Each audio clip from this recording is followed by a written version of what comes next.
jour, nous interrompons nos programmes, car comme vous le savez, vous pouvez vivre l'actualité en direct sur Polaro TV. Avec cette information de dernière minute, l'Urbania sort de son silence. C'est Christopher Walker, haut chancelier de la RFU, qui a pris la parole il y a maintenant quelques minutes dans un communiqué officiel adressé à la communauté internationale. Le voici.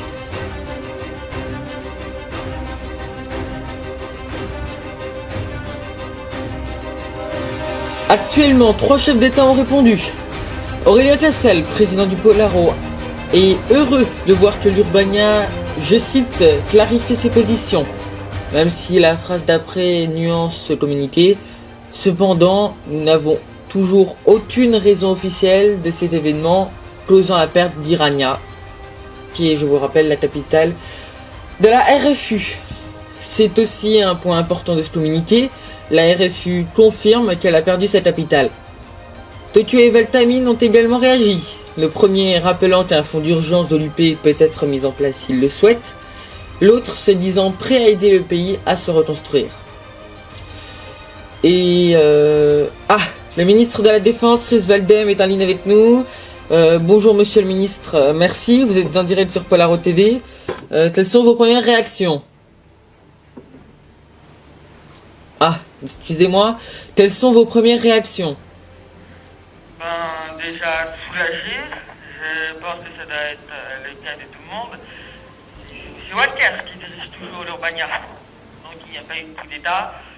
Il a déclaré que cette crise était terminée, ce qui n'est pas vraiment le cas, car maintenant ça va être certainement une crise économique qui risque d'influencer l'économie mondiale. Donc j'espère qu'ils sauront bien se remettre sur pied et vite surtout. Je le rappelle pour ceux qui ne le sauraient pas, mais vous êtes actuellement à Osaka Police, au Sunrise, pour le sommet de l'UP dont le Polaro est observateur.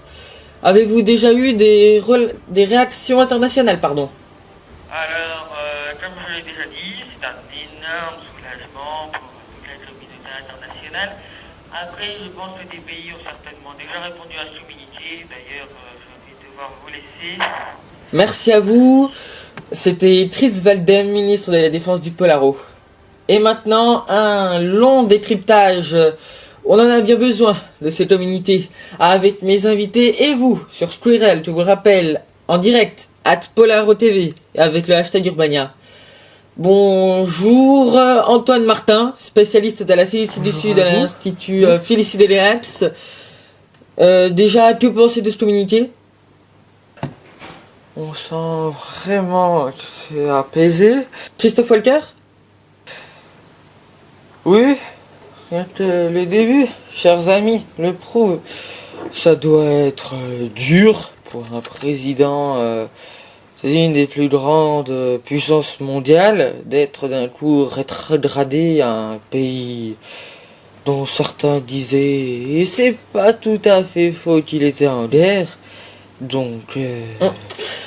Kaloum 145 vous demande sur Squirrel quelles sont les éventuelles suites à ces événements. Imprévisible. Comment ça? Tout dépend si la RFU prend ou pas les aides internationales. Même si je pense et la logique voudrait qu'elle accepte. Après, pour le moment, on ne sait rien et je ne tente pas de rien. Évidemment. Coria 98 nous demande si ce communiqué marque vraiment la fin de cette guerre. Guerre est un grand mot, mais bon, oui et non, encore une fois. Mais si je pense que les autorités urbaniennes vont tout faire pour que ça soit... Excusez-moi, oui. On vient de l'apprendre, nos 2 envoyés spéciaux qui étaient, je vous le rappelle, enfermés en Urbania, seraient actuellement en route vers Galax d'après l'agence polarienne de presse, l'APP. On revient tout de suite après une partie.